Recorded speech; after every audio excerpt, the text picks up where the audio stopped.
We're talking with Jason Delaporte. He's talking about knowing ourselves and knowing others so that we can accomplish something, to interact.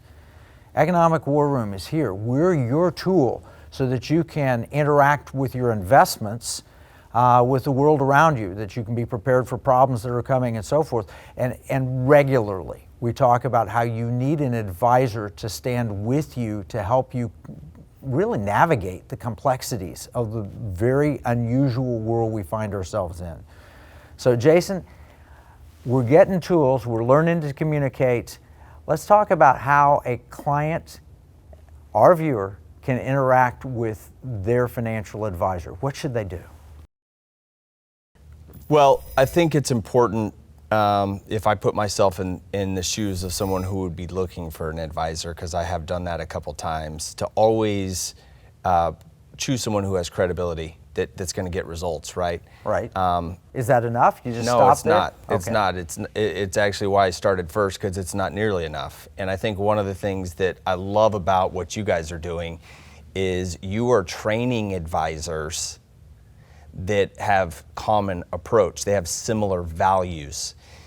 If I'm really thinking about an advisor that's going to make a long-term difference for me, what I'm really going to look for, what I would advise someone looking for, especially in today's world, is someone who has shared values with you. If you can't align on shared values, the results are never going to be enough. And I think part of what hopefully people are taking stock in, through this challenging time is, who are you? Not just who are you, my name's Jason, like who are you at your core? What are you about? What are your beliefs? What are your morals? What are your values? What are you for, right? And what are you against? And I think what I would advise anyone who's watching is to say, you have two choices, right? You can either find an advisor who is willing to invest and learn your values, which is what you guys do, right? Or you can go find another advisor.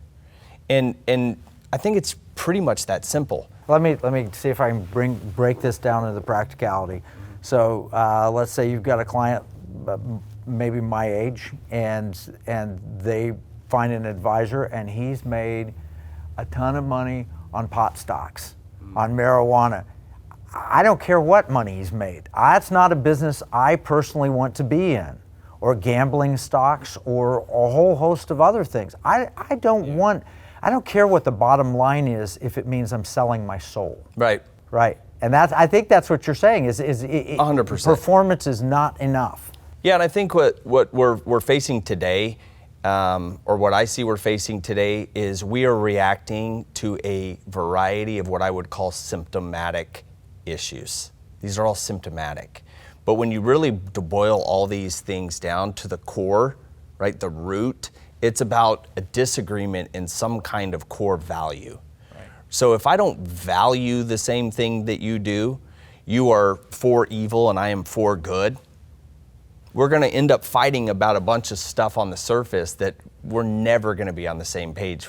So it's impossible for me to choose an advisor that has the same core values as me if I don't even know my own core values. Right.